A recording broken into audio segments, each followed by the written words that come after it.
It has not taken us long to press the big red button on the Rog podcast, the big red button that says Caden MacDonald, get in the superstar. He's a man where if you're listening to Rog, he needs no introduction because you're the whole reason we're in this hot mess that is content creation and podcasting and all the rest of it. DOS mode, how the bloody hell are you? Good, Rog. You're the reason that I'm in this as well. We met long ago at radio school, and good to see that the course has been put to good use. Absolutely. And we've been through our story and our friendship and how you went from sort of just a bloke that just had a webcam in his room on YouTube in Little Torquay, doing YouTube videos to about 2 people for a long time until you blew up to the sort of the innovator of an entire realm online. You know, you created the AFL content space, would you say? Yeah, I would say, it feels weird to say. You're a trailblazer. Created an industry. Creating jobs. Yeah. You're like Eastlink. I won't disagree that I was sort of when they do freeway work. You just created a bunch of jobs. Sort of a part of the content creator space with the footy. And it's sort of booming now as well, which is pretty crazy. Like you think of where it started a couple of years ago, which was potentially me and a couple of others just making YouTube videos. And now you could probably name almost 150, if not more, accounts with more than 10,000 followers on Insta. I reckon there'd be more than 150 footy content creator accounts. So, get on board. It's happening. Exciting time. You do have like a crazy cult following. A lot of people absolutely adore you, and so like there can be a bit of a stigma that it's kids, like kids love you, and kids do love you, but it's also like I can imagine that like the 20 to 30-year-old bracket is almost your most popular, isn't it? It is, yeah, yep. And we go to, we've been to a Brownlow before, and there you have where with Neil, Cripper, and Tommy Mitch, we're about to make some content for them. Kids run up, and you think they're about to run up to Cripper and Lockie Neal, these Brownlow medalists, Tom Mitchell, and they go over to you for a photo. Yeah. Yet, we're out the front of a bar like Electric. We're standing in line like a couple goobers, and we don't get let in. So I'm wondering, how do you perceive yourself? Are you a megastar? Are you a superstar? A influencer just beyond your wildest imagination? Or are you just a common man that likes his footy? That is that sort of nightclub story is quite funny because it did make me sort of question where I was in the scene. Sort of cringe as that sounds, but yeah, it is. I don't know. I'm sort of everywhere and nowhere, to be honest. Like, expand on that. What do you mean? I can walk into some rooms, and some shopping centres and whatnot, and you get a hell of a lot of glances. And then I'll walk into, some meetings with clubs or leagues or whatnot, and you're getting big pump-ups. But then at times you can sort of feel like the industry still doesn't respect that content creator space as much, which you'll never hear me complain about because I think it's good that you have to earn every sort of opportunity that you get, and it puts that nice chip on your shoulder, and it makes you hungry. It's just weird. And I probably suspect that a lot of people feel that as well. Like, you'll work so hard for a long amount of time and you'll get respect from your peers or whatnot, but there might be a boss that doesn't quite understand what you're doing, and you feel that slight disrespect. So, I don't know. There are parts of the industry where we'll go to media days or some clubs will roll out the red carpet for us for opportunities, and then we'll knock on the door and ask for a bit of a chop out with a different idea, and you sort of get champed a little bit because you're the content creator. So on one aspect, you're walking around the MCG and taking selfies. And on the other aspect, you're not good enough to get into the media box sort of thing. So you're sitting in the bleachers, but you're getting hassled in the bleachers type thing. It's hard to put into context where you are because one perspective is you think about when you first started out doing YouTube or you had a dream of having a place in the media as a personality, as a kid. And if I had have shown you a little screen that shows exactly where you are now, you'd be over the moon, I imagine. But you wouldn't believe the opportunities you've had and how you've managed to build yourself into the genuine gun in the industry that you are. But at the same time, now that you've gotten this far, I can only imagine that you're looking 5 steps ahead and you're wondering when you're going to achieve that. So do you feel big that you've gotten this far, or is it more like you feel small because ultimately you're not yet on the panel of Fox Footy, which I can only imagine something along those lines is an ambition of yours? This is really funny because we talk all the time and we don't really, and this is with a lot of relationships that I have, like, you know, my partner, Georgia, we don't really talk about this stuff. So it is sort of fun to have the platform to chat about it. Yeah, you're 100% spot on that there are those days where you do have that slight second and a half and you go, man, like 16-year-old me who loved the footy show, loved YouTube, loved before the game, loved the comedic side of footy, loved footy players. Like I grew up in Torquay and never bumped into a lot of AFL footballers, but I was just so inspired by their sacrifice and their commitment. And I love the sport of footy, and every D's player was a hero of mine. So if I had glanced at what I'm doing now, I would be beside myself. But you get to this position now and you do it for 8 to 9 years, and I'm getting opportunities now that I wanted in 2021. So you get the little taste of some, like a TV opportunity. But the sort of critic, perfectionist, driven part of my brain goes, you're 4 years too late, mate. Like, you can't celebrate this. Get to the next thing. So then I get to the next opportunity, which might be like a bob up on a little segment on radio or someone's podcast or whatnot.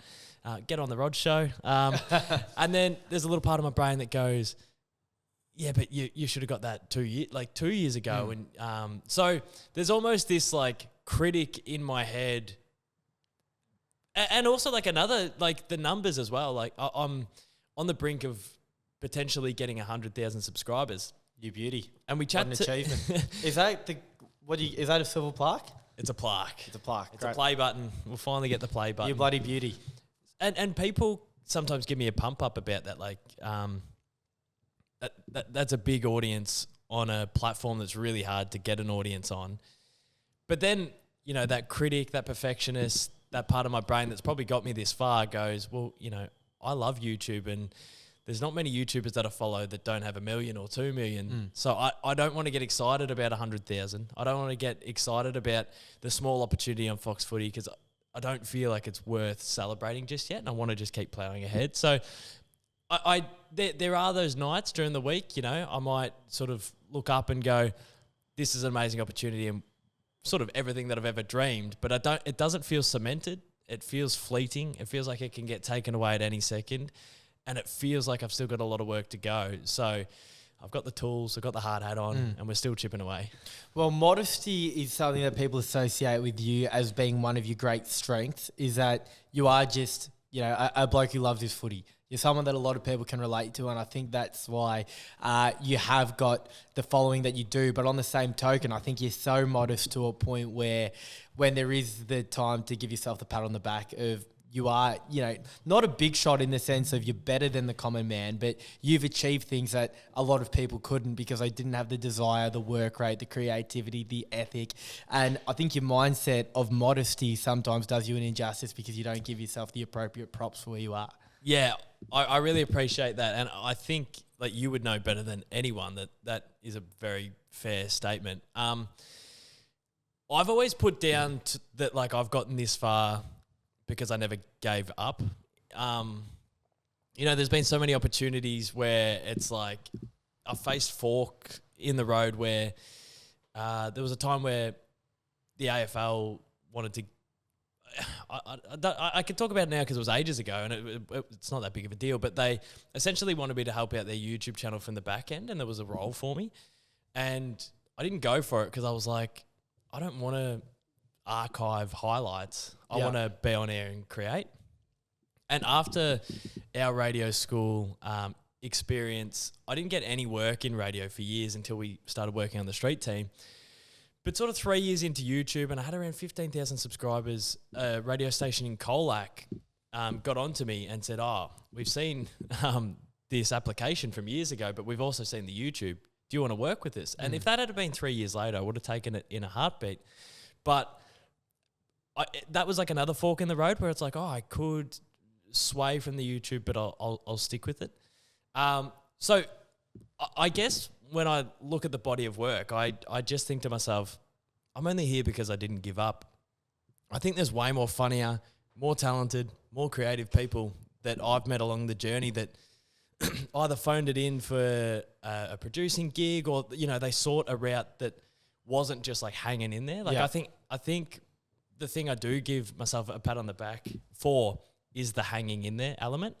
But the middle of last year, one of our great mates, Bailey McCabe, he's in the Div 12 Resis. He was really trying to push me to create more content, and I was pretty burnt out. Like the editing side and just the whole process of being a one-man band, doing it for 9 years. And on YouTube, you can do it for minimum chips in terms of rewards sometimes from a view perspective. And I was pretty cooked. And Baz hit me up with a message, and he sort of gave me a pump up about like, come on, mate, like you got to keep going. I just hate seeing someone as creative, and there's another element to it, skillful, or like someone with the creativity and the skills, not sort of keep pumping it out as much as what I think you should. Yep. And I saw that, I took that, not personally, but I was like, oh mate, like you don't understand. It's actually really hard work to get this stuff off the ground. But that was almost the first time someone in my journey had gone, you've got skills and you're creative. Like everyone sort of goes, oh, you've got numbers, or oh, you met Jack Viney. But I don't often hear, and that's okay. But I don't often hear that like, oh, you've got skills. And I don't connect that I've got skills. I just sort of think I've hung around long enough. So, well, it's a combination of both, because it is the same for any career or pathway you're choosing in life, but definitely in the content space, as I know better than anyone because I don't do it, you've got to be consistent, and you have done that. But at the same time, it's sort of a symbiotic relationship. It ties into each other. The consistency develops skills. Like if you just keep on doing it, as long as you just learn something new every day or along the way, and eventually you become such a refined product. To now, your content looks as professional as anything any AFL club is putting out. So you are a genuinely skilled person in the field, and you are so creative, which begs to my sort of question of what is the trajectory that you're on, do you feel? Is it YouTube until you've had enough of it in 10, 20, 30 years, who knows? Or where do you see yourself going from here? Well, I think it would be silly to not upload to YouTube at some capacity. Like say I do land a job in the media, there's no reason why I can't just tack on a YouTube vlog that week, or maybe some footy tips, or, something to do with footy just to tick the channel over. I love... And this is by accident, but I love that I own my channel. Like I was willing to, if the AFL signed me up, if a network, if a radio station signed me up early days, I didn't really understand the power of owning your IP or having a platform that you completely own. Like, barring 3 horrible strikes on YouTube, like I can't get sacked from my own YouTube channel. So that's always there. So I never want to abandon that. I think that that's a real strong suit. Now, even in the last couple of years, I've sort of swayed away from YouTube-y content. Like I upload to YouTube, but I've sort of dropped the act of hey guys, welcome back to the YouTube channel. It's more just, authentic vlogs and maybe some comedic footy stuff. But I've sort of dropped the YouTube-y act, which I think means I'm going to be able to keep that up for longer. Like the stuff I'm producing now, I think will stand the test of time, and it is something I can create for a longer time. But I think YouTube's a little piece of the pie. Like I love the access and the resources that mainstream media has, whether it's a Fox Footy or a Channel 7 or, yourself and myself, we frothed radio growing up, like absolutely frothed it. Now, I understand that podcasting is almost radio. Like I feel like radio stations make live radio just to put it on podcasts. Like it's an excuse to just have a podcasting presence. So maybe radio is dying and maybe podcasting is radio, but I just love the People have been saying radio is dying forever though. Since video killed the radio star, that's been, yet still radio lives on and is as strong as ever. So I love radio. That would be a great piece of the pie. And I don't know, like ideally it's like a little bit of YouTube, I'd love to fire up a potty similar to this. Is it something you think about? Because we can all get stuck into the monotony of what we're doing. You know, I work a day job in the factory, and there are days where, you know, a day turns into a week, turns into a month, and you go, shit, like I'm just still at the factory without even thinking about really getting out of it. Is it something that you reflect on and think about where I've made another, you know, I know you say you're not doing YouTube type videos anymore, but say I've done another tier maker, I've done another vlog. Am I just going to keep doing this till I feel I'm sick of it? Or do you actually project and go maybe with the goal type mindset of, oh, I would love to have that TV gig, I would love to have that radio gig, or whatever it may be in a year or 2 years or 3 years? No, I don't. Like, if you had asked me a couple of years ago, there would have been a time frame put on it. There's no time frame on any of these aspirations. And all I really focus on is like, on Monday, I got to make something. Yeah. And whether that's like, I'm editing short form stuff, whether that's I'm going out to film, whether that's I'm going to make a potty with someone. Like, all I know is every Monday for the next 5 years, I'll be making something. And I just don't know what for and who for. And maybe it'll be my YouTube channel. Maybe it'll be a footy network. Maybe it'll be a footy club. But all I know is like, I'm just going to be making stuff. And that's sort of, yeah, like if the TV opportunity comes in 6 weeks, I'm pumped. But because of the power of social media, and now you're starting to see some of the more famous people in the footy landscape are social media stars, like Daniel Gorringe, what he's doing. Obviously the Marmalade Boys, what they're doing as well. Like, they're starting to become as well known as the mainstream media types. So do you think the AFL mainstream media could do a better job of incorporating, or potentially should it be separate where you just have the AFL media in all their glory and the social media side in all their glory separate? Yeah, it's a great question. I'm like, you know, once again, obviously this potty is in 2025 and not 2022. A couple of years ago, I would have been like, why aren't they incorporating it more? And now I'm starting to see it as like, because it's separate things. Like, it's not the same. I see a lot of fan channels can get really frustrated that they're not getting access to the club, and they're not getting, you know, players on, or the club sort of keeping them at arm's length. I see that a little bit in the industry. And I know of one channel I've heard of down the grapevine where the club sees them as a competitor, the fan channel, which is a wild thought. You would think that would be, you know, if you're out on YouTube pumping up the brand of the club, you would think that would potentially, you know, help grow 100%. together.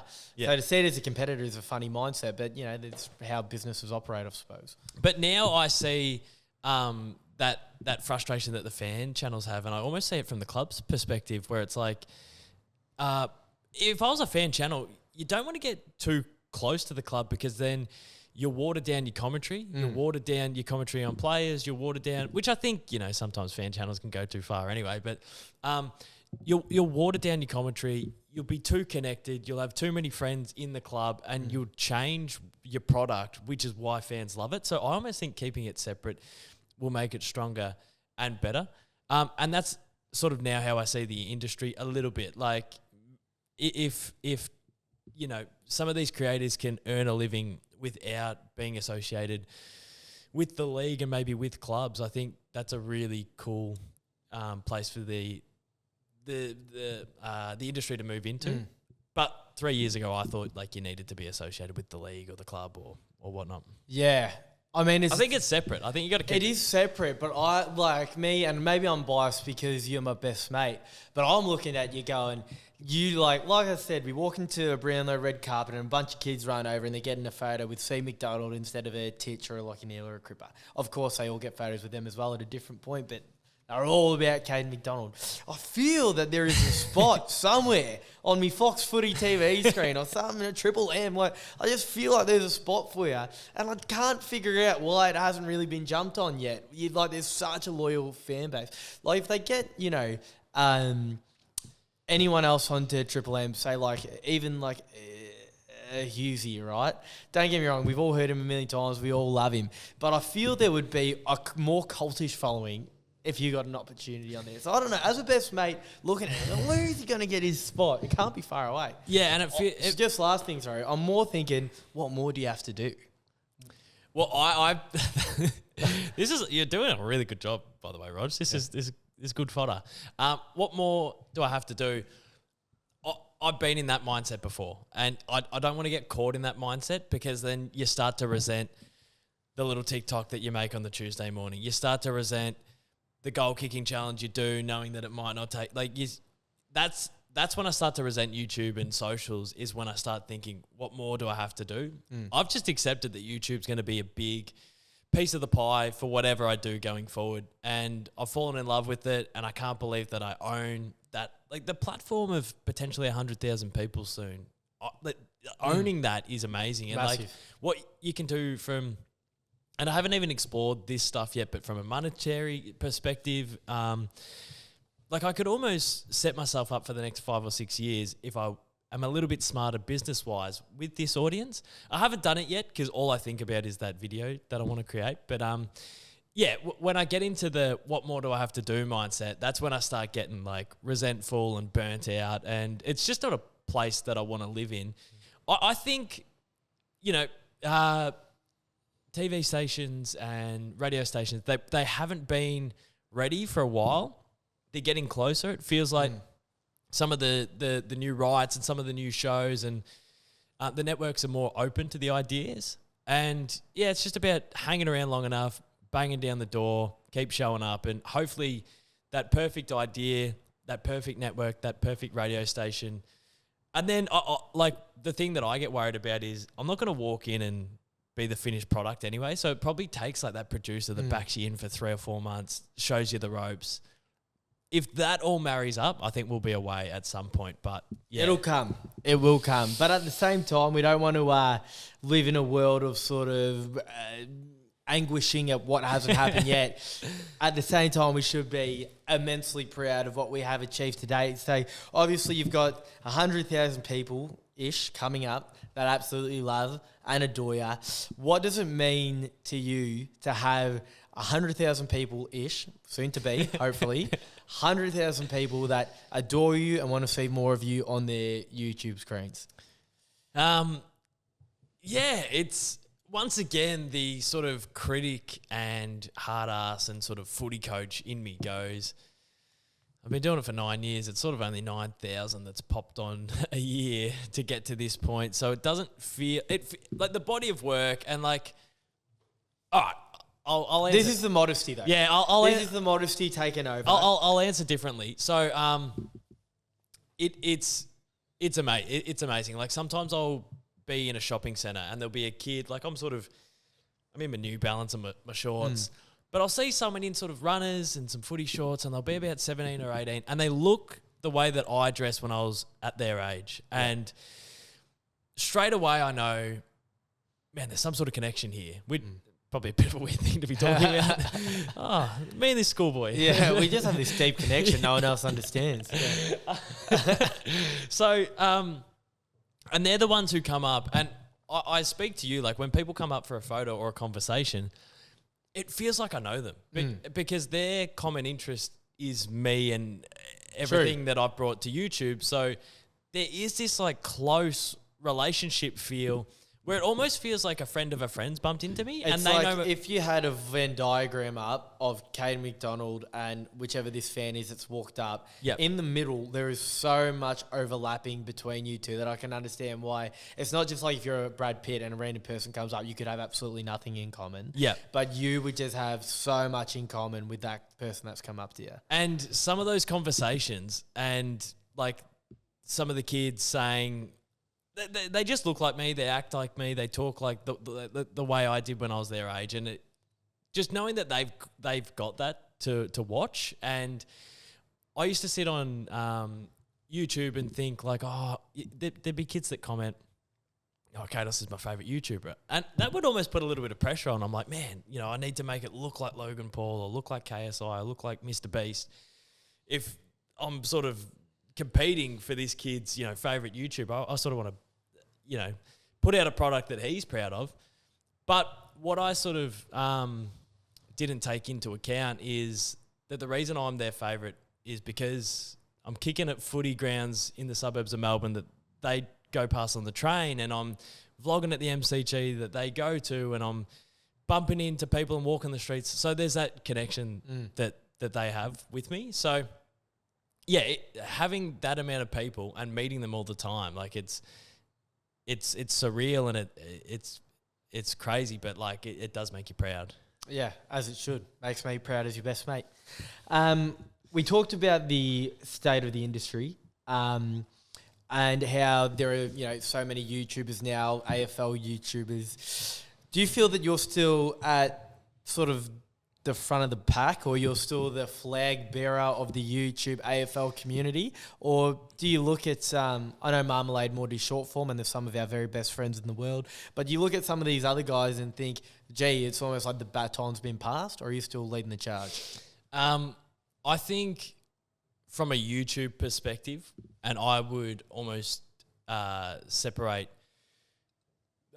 people who predominantly make short form out of this conversation. I think from a YouTube perspective, some of the creative ideas that I'm still reinventing and bringing to the table does still move the goalposts as much as what it did 4 or 5 years ago. Like, I feel like I'll have an idea and try and execute something, and I'm only doing it because I haven't seen it before.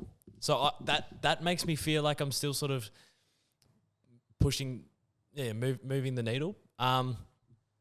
Years ago, I used to be really in the YouTube-y scene. Like, everyone who made a YouTube account that did footy, I would have collabed with or spoken to on their live stream or really supported. But after doing it for ages, that takes a lot of admin. For sure. So I feel like from that perspective, and we love this man, but the Cardman 22, I feel like is what the AFL YouTube scene and like the kids sort of need. He's always in touch with everyone. He's really accessible. He hops on kids channels and does collabs with them. So he's sort of doing what I used to do a few years ago, and he's really great at that. So I'd almost say he is helping massively foster a lot of the new creators that we see on YouTube. And then in a separate conversation and like footy content creation as a whole, what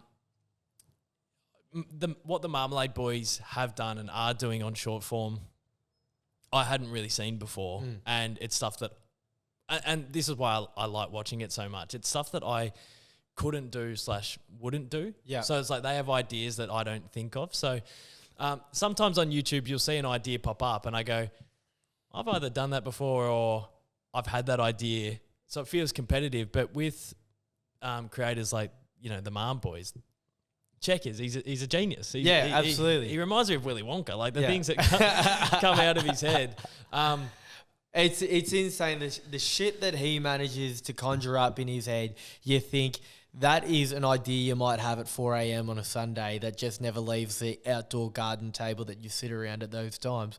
But he brings it to life on screen and it gets a cult following and turns them into superstars. It's brilliant what he does. And there's almost a, like, you would know that I'm quite reserved and I might have a great idea, but it takes an element of risk or it almost costs a pound of flesh from a who you are point of view to execute. And there's a bravery in the way I think Checkers and the Marm boys put themselves out there. They're not afraid to be silly. They're not afraid. And I am. I can be a little bit afraid. It's got to be really worth it for me to be vulnerable enough to be silly and stupid. Yeah. And I genuinely think it's like brave how for the laugh and for the punchline, they'll do it. And they do it so often. And when they do it and you're sort of that motorcyclist going for the jump, when you commit to it, that's when it's funny. And they do that so well. So I think the Marmalade boys are moving the needle as much. Like, because they are some of our very best friends in the world. But, I think even internally at a football club, Patrick Cripps and Sam Walsh would have some natural competitiveness between them because you're there going, all of you want to be the alpha. You want to make yourselves better by competing against each other to be the best you can be.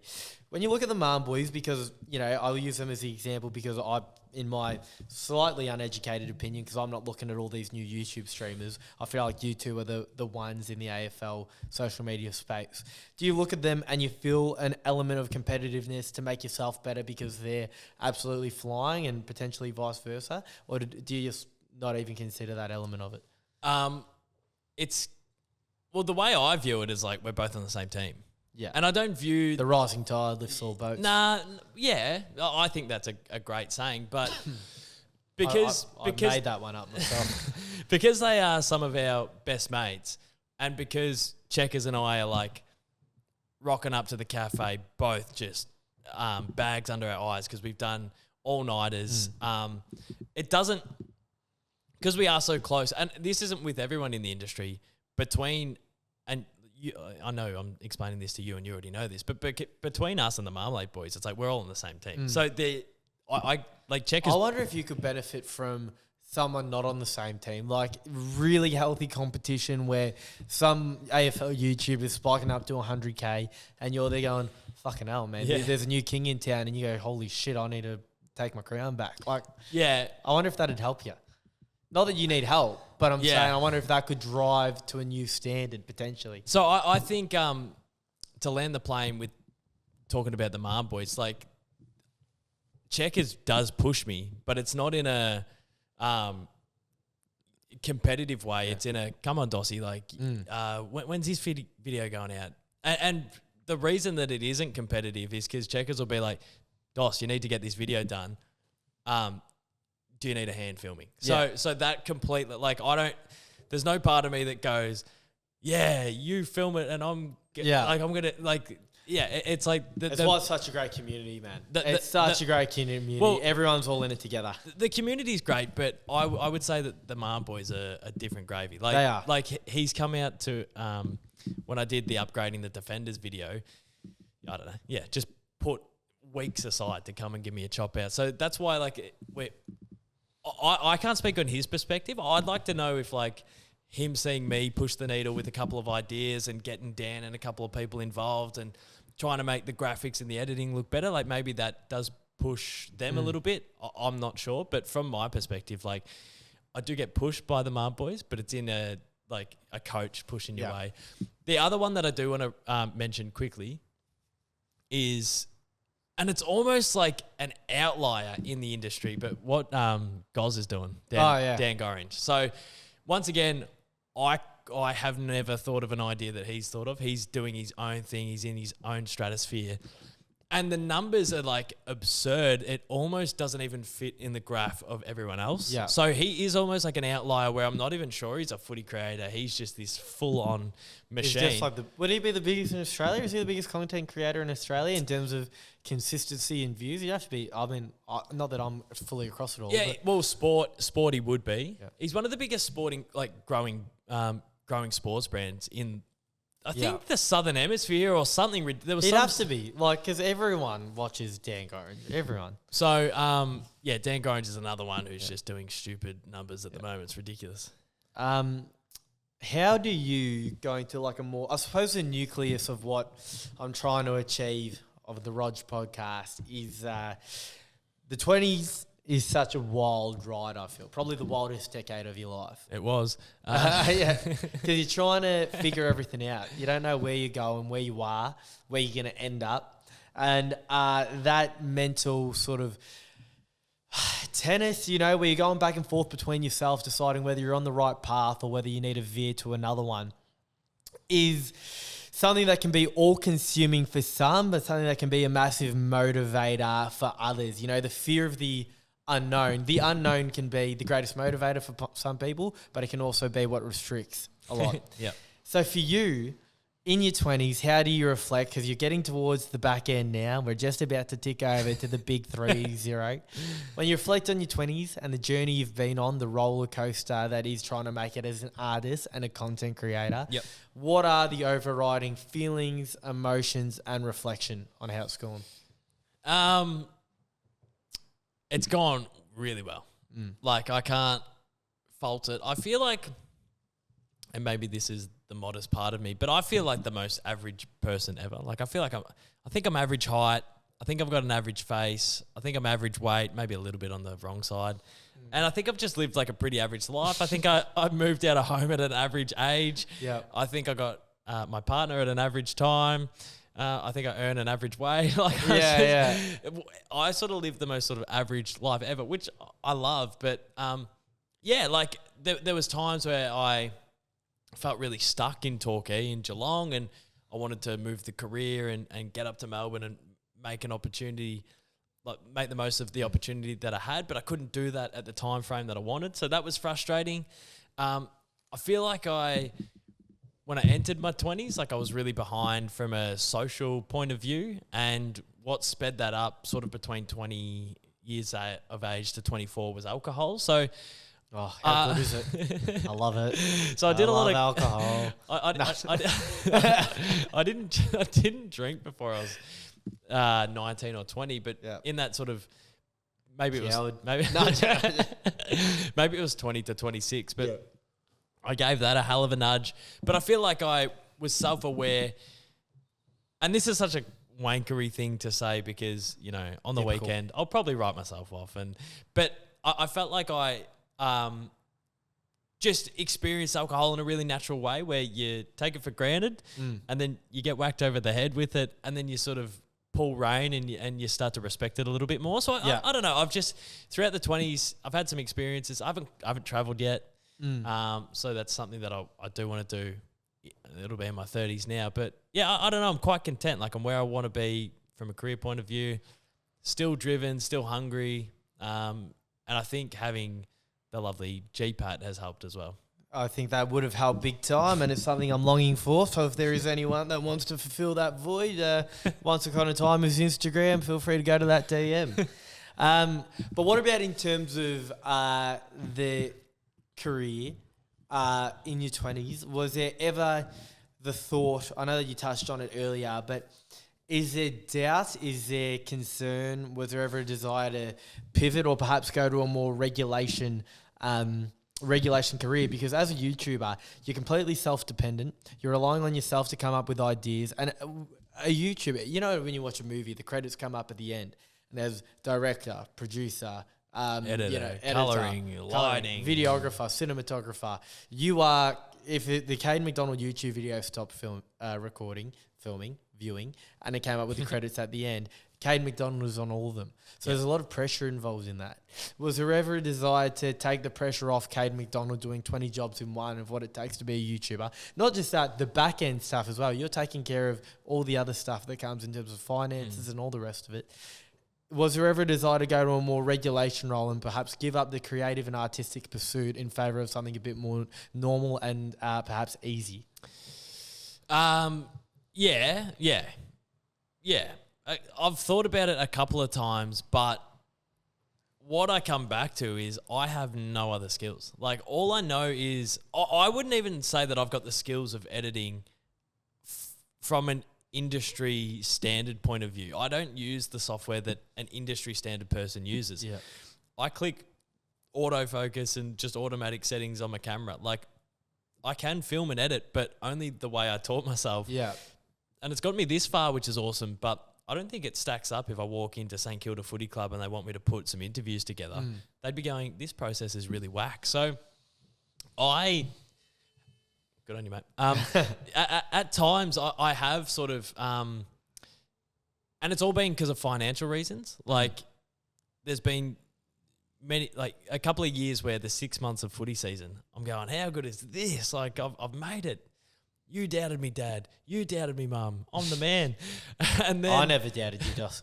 And then the tax man comes around sort of in November, and I go, oh no, like here I am with going to Lambie's thinking I've made it, when really that's where people that made it go, by the way. If you're an official A-lister, you go to Lambie's Tavern in Geelong, you go down the stairs and you're there till 4 a.m. That's the new celebrity star on the Hall of Fame. And my face is on the wall. So if you see it, send it to me. So yeah, financially, there has been a couple of times where I go, man, something more consistent, more regular would be beneficial than just living off 6 months work for the year. But then once again, it comes down to you've got no other skill set, mate. Yep. And the only way is through. So what has keeping you driven and motivated? Because it's something that even though I have a bright desire to be a personality in the media in some sort of space, as you know, and you've been the one person to keep trying to encourage me, is I really battle with the consistency of just uploading to social media or YouTube or whatever. It's just something that I struggle with. Whereas you continue to keep fronting up, uploading multiple times a week, when other people, so many people we see try or have motivation for a little bit and then fall away after a couple videos. I think every one of my mates has had a crack. Yeah. Or even like, you know, other people, like people I know doing stand-up comedy or anything like that, they'll do it. And, you know, anything that isn't your job where you're forced to go 9 to 5, a hobby, it could be your mum getting into going to cooking classes to learn how to bloody make wok noodles or some shit. She will get the spur of energy for a little bit and then it drops away. What has kept you so motivated and energized to keep on fronting up time after time, year after year? Once again, this is a question I haven't thought of before now, and I love it. But probably I haven't run out of ideas. Like, that's a great answer. I get so excited by, I've done every goal kicking challenge. I've done every tier maker, but at the middle of last year, it actually came a year before, but I thought of the idea upgrading the defender every time I kick a goal. I went out and executed that video, as I spoke about earlier, with a lot of help from the Marmalade boys and everyone in the industry, actually. There was a lot of people that collaborated. Prime came down, hopped in it. A couple of AFL players came and gave me a chop out, and they risked, like, I know that you're not going to get injured when MacDonald's your full back or they're the full back on me, but still, you're running around. It can be innocuous when you get injured. So a lot of people, like, and that's what I'm so grateful for, put themselves out there for that idea. We executed that idea, and it's one of the most successful videos on my channel.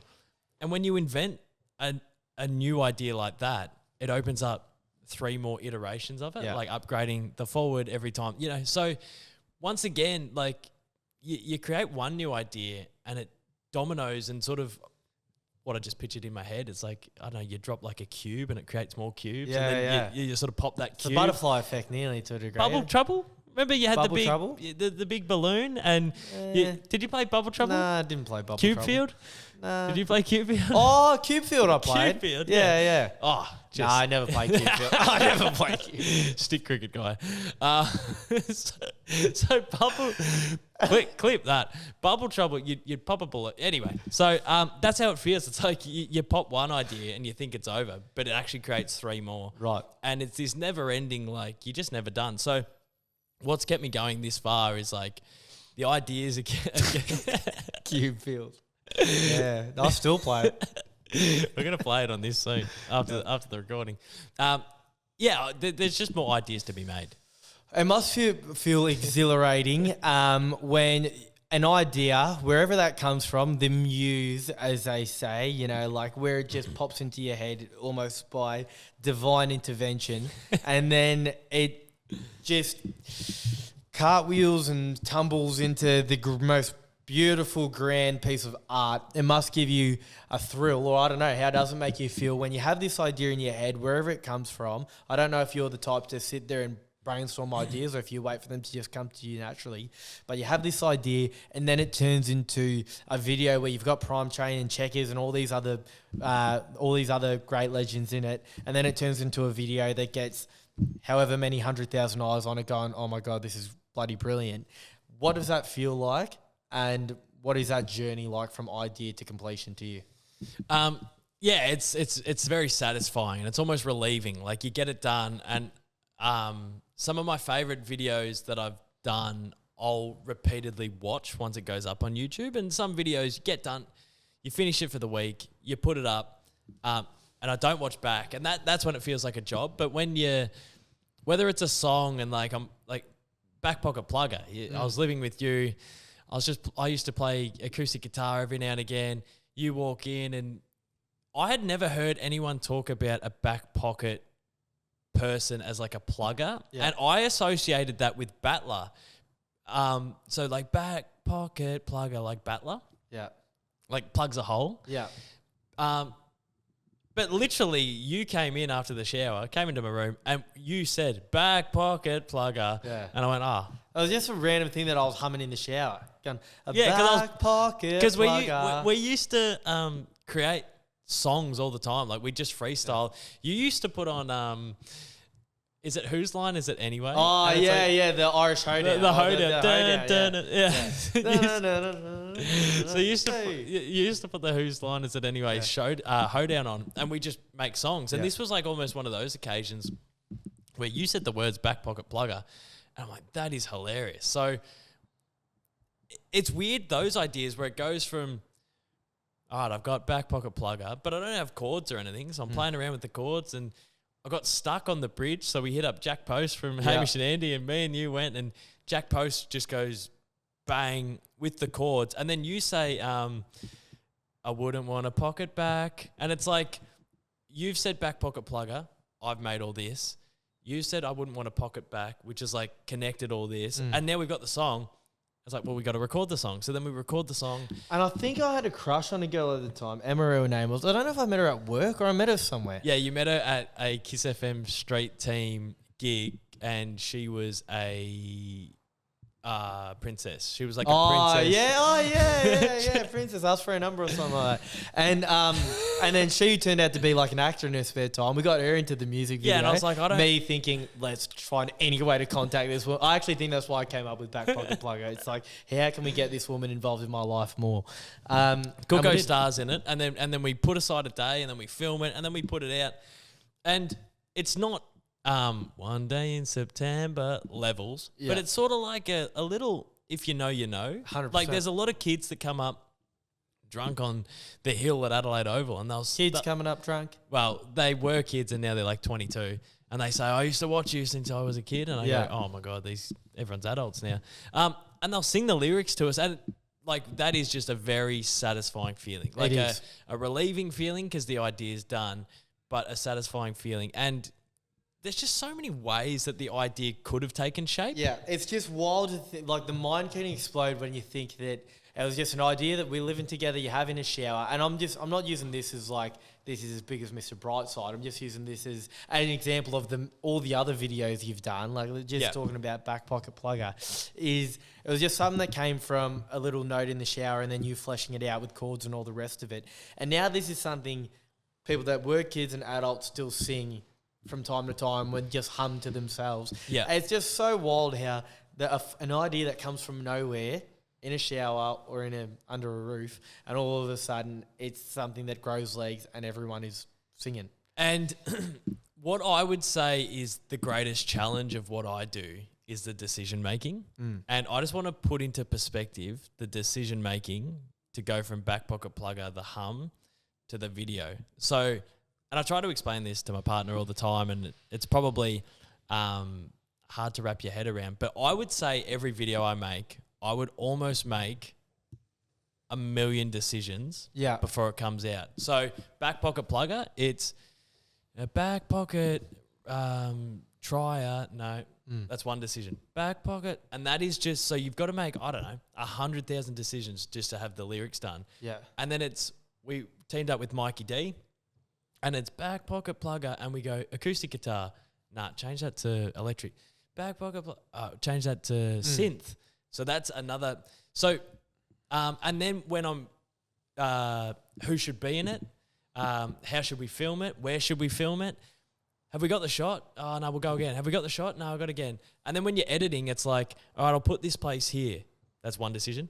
No, I'll move it here. That's another decision. No, I'll move it back. It's so crazy as well with your decisions is there is no such thing as an objective right or wrong. It'll differ from person to person, and even on you, it probably depends on the day of what decision you could make.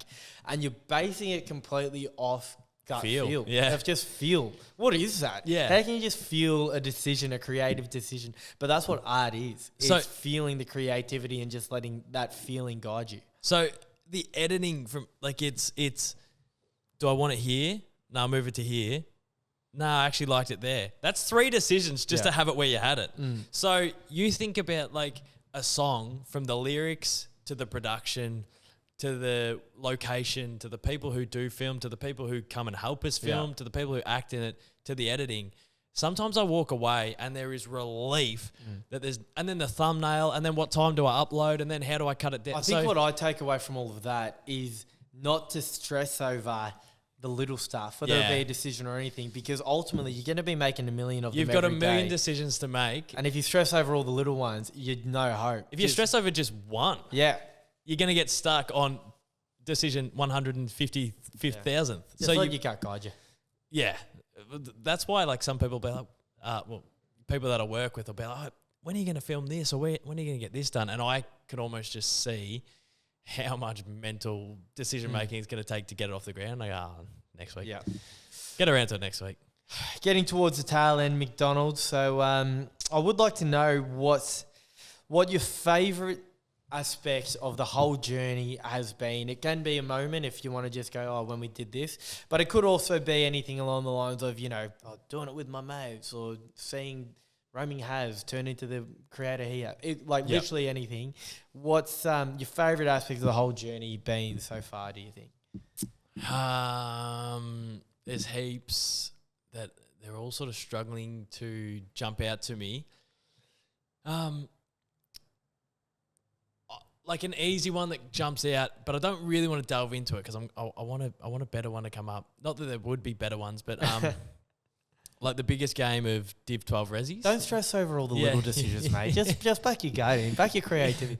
Well, I had a million come to mind, and I can only think. But the biggest game of Div 12 Resis. Now, obviously, on face value, that's a project that doesn't have a lot to do with me. But just seeing content creators and athletes, and really it's checkers who put it together, but just seeing like people from the space who have sort of popped up at different times all together, playing in like a charity match type thing in front of big audiences. Like we've had big audiences. Thousands there. Yeah. It was unbelievable. To the first couple. To watch a bunch of battlers run around. And then the numbers that it did on social media. Stray kicks the first goal. Yeah. The live stream had like 50,000 people watching. Goes on the Today Show and everything.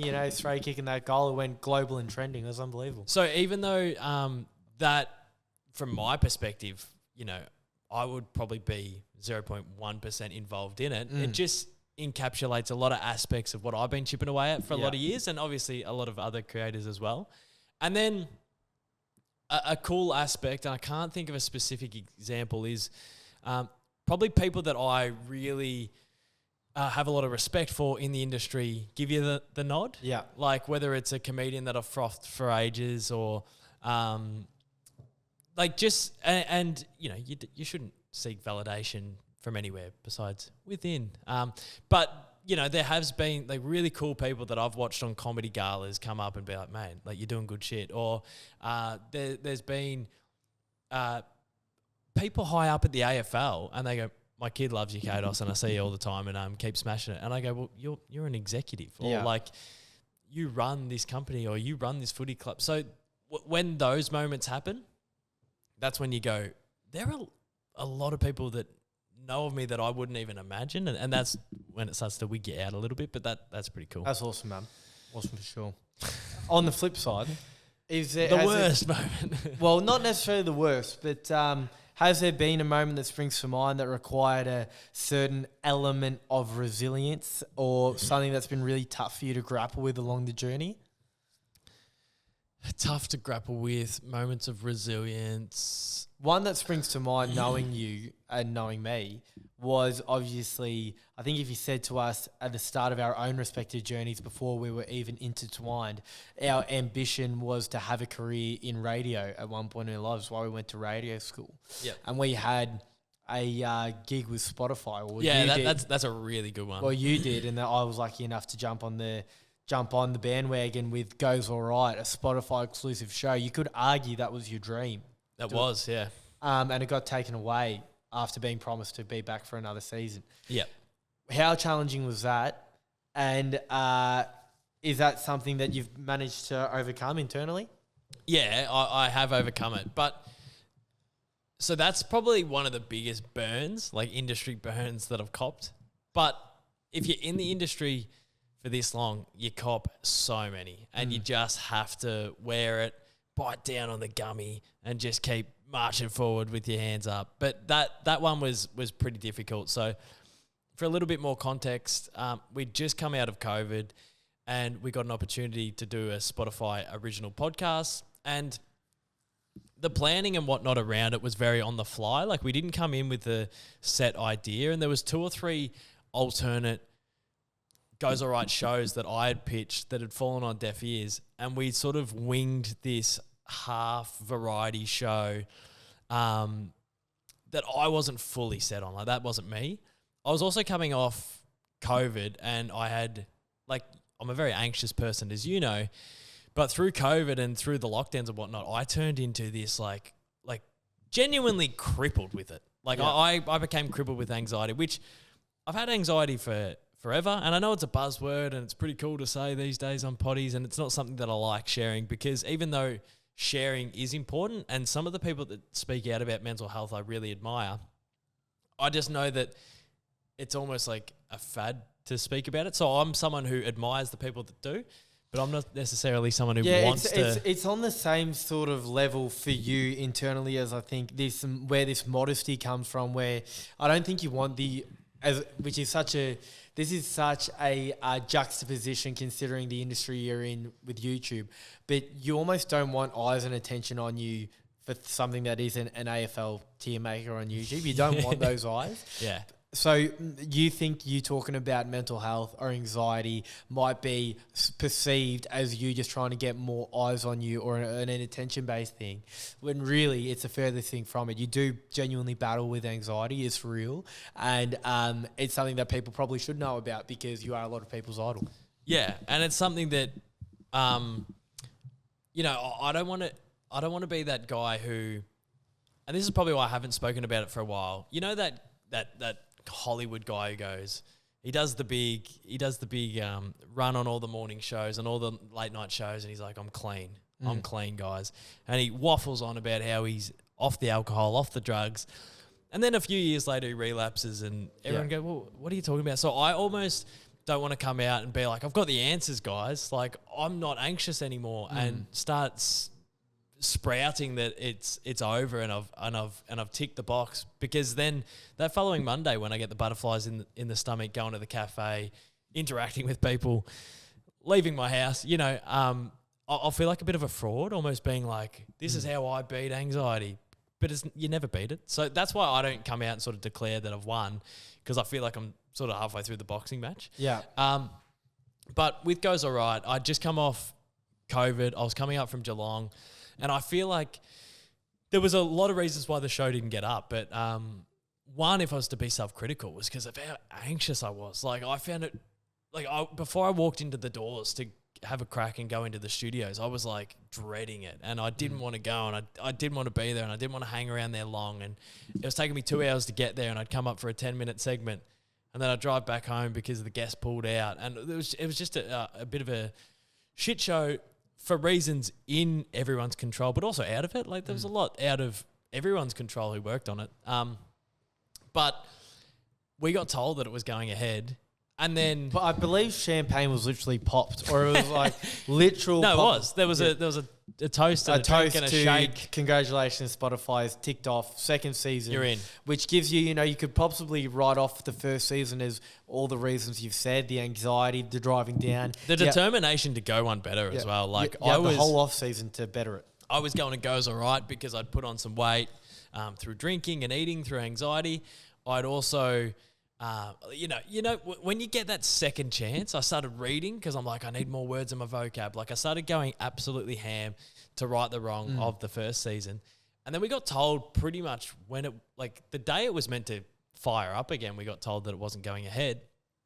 And I beat myself up for 18 months over that. I was like, far out. You went to radio school, son. You worked at Kiss FM. You wanted to be this guy on air. You think you know your footy.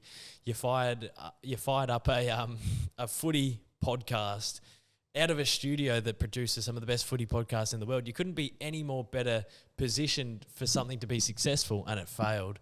Like, maybe you are just that loser from Geelong. Like, pack it up, son. Call it a day. And then about 18 months later, we met 2 other potties that had Spotify originals. And they said, oh, yeah, we got sacked on this date. And I went, that was us as well. And they said, yeah, every Spotify original that started the year prior didn't get up the following year. Yeah. And I'm like, I would have really appreciated that last email to say no one got up, because I thought we were the only ones. Yeah, the only ones to get sacked. That didn't get that second season. So I'm going, I'm the worst podcaster of all time, not knowing that it was like a company decision, because Spotify was in a bit of froth and bubble that year. Yeah, for sure, man, for sure. Well, I'm glad that you have managed to get over it. Is there anything that you think you have learned about yourself from that sort of adversity? Because ultimately, man, you had a dream. Well, I haven't done a podcast since. Like, I know that I'm on the go on the Ball Magnets potty at the moment, but that doesn't feel like mine. It feels like I'm a guest. And like Bailey's the host, and Bailey runs Ball Magnets, so that's been fun. But for most people, I think if you got told that you're going to achieve your dream, and then it's going to be promised to be continued, and then it's squashed, that is something that would make a lot of people sort of tap out or go, all right, well then it's time. Now it is time to pivot, because at the time you would have been what, 27, 20? I moved to Melbourne for it. Yeah. And the day I moved to Melbourne, as you were coming over to go to the pub, yeah, like I literally moved to Melbourne for that show because of all the reasons we spoke about, the travel and whatnot. We got the call that it was pulled. So I was in this new city without the gig that was going to financially support me. It was a trying time. I know that going back to sort of the nucleus of why I started this show is that I know that for some people it might sound ridiculous for me to refer to like 26 or 27 as being old, right? It's not old, but it is at an age where other people are starting to take big strides in their careers if they went the more conservative route of uni or all the rest of it. They're buying their houses and all of this has happened. True. You've chosen, they're having kids, you've chosen the creative route, and you're the band that got the big record deal that you just couldn't dream of a million years actually getting, and you got the record deal, and they promised you we're going to give you a second album, and they took the album away, and the day it was meant to be released. It got shelved the day it was going to be released. Now for a lot of bands that's all right, well we're not going to get another record deal, and maybe we go the more conservative route, so then we have banking on a future, but you've stuck with your pathway. So what did it take for you to do that? That must have taken some resilience. Yeah, once again, I think it's you do it for so long, you go, I'm so far in. Like Mikey D, I do want to listen to that chat because that man inspires me every day. But he had a good analogy where it's like when you start being creative, you start swimming out to the ocean because you know the island's like a little bit far away. And all your friends and family are going, where are you swimming? They can't see the island. And you get halfway, and being halfway is a horrible position because you can still see your friends and family, but you can't quite see the island that you know is worth swimming to. So you almost feel like it's better off to swim back, call it a day, phone it in, live the rest of that comfortable life with the family. But you're actually equal distance to the island that you know has lots of reward at. So I think it was almost that. Like I was so far into YouTube, so far into content. Once again, owning the YouTube channel monetarily meant that I can't, at the very worst, if I just am doing YouTube and nothing else, I will be able to somewhat survive if I'm quite savvy over 12 months. So no matter what gig gets pulled away from me, I still have that. And that's what I'm so grateful for. And it's an accident that I own the YouTube channel. It's an accident that I've built it on YouTube. Like I could have built it on Facebook, and Facebook content creators sort of perished the last couple of years. I've gotten really lucky that the platform that I've built the audience on is one where you can get monetized. But yeah, I think as much as I want to take credit for the resilience, it was almost like I'm so far in. I just have to keep swimming and hope that there's an island by the time I get there. Because if I turn around now and go the other way, I'm going to drown on the way back. For sure, man. I just couldn't make any more sense. Well, the biggest fucking island you've ever seen is just on the horizon. And, mate, you're already just jumping from island to island in a way that when you first set out on the journey, no one could have anticipated you getting this far.